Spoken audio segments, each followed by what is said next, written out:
कलाहांडी जिला जयपाटना ब्लॉक टेंगपखान ग्राम डायरिया संक्रमण थमिबारे ना धरुनी।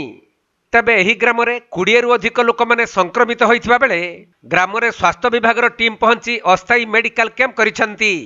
आउ प्राथमिक चिकित्सा सहित घर घर बुली लोकंकु सचेतन करुछि स्वास्थ्य विभाग।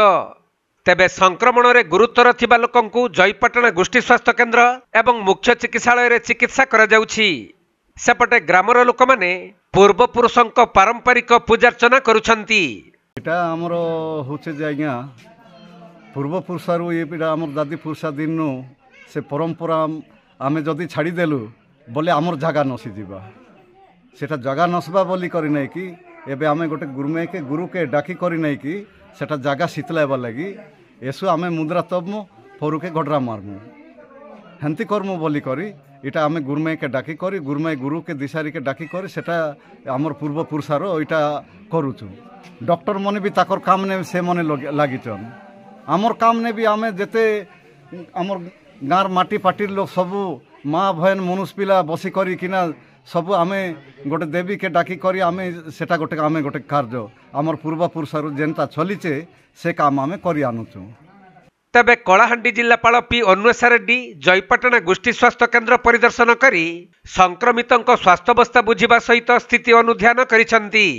अन्यपटे प्रबल वर्षा हेबा फलरे जरीगुमारू टिंगपखान को संयोग करुथबा प्रधानमंत्री सड़क मध्य रहिथिबा गाईधार नदी पुल उपरे 3 फुट बन्या जल प्रवाहित हेउथबारु प्रभावित गाँ जलबंदी अवस्था रहिथिला।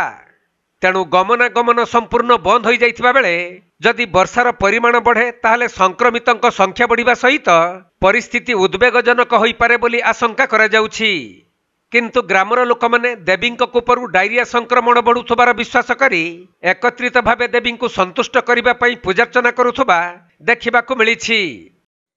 मैडम आस्तले रिव्यू नवा को ब्लॉक ऑफिस रु सीएचसी विजिट कले पेशेंट को कंडीशन पचारि बुझले और बाकी समस्त ठीक अच्छे। न्यू केसेस 2टा अच्छी अर्ली मॉर्निंग को 2 जन आसछन्ती छुआ 2 जन बट प्रेजेंटली 2 जन जाक स्टेबल अच्छन्ती। तो मैडम से देखिकी गले एबे फर्दर कौन करा जीवो तांको इन्फॉर्म करिया पे कहले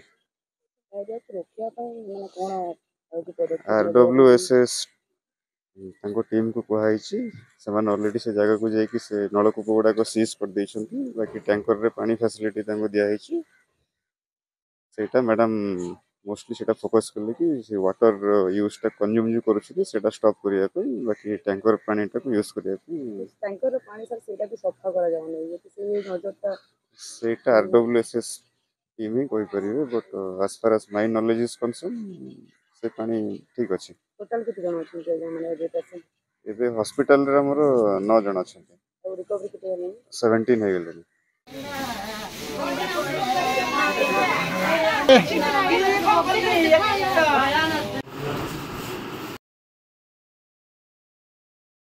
कलाहांडी जिला जयपाटना तुलसीराम छत्रिया रिपोर्ट कोणार्क लाइव।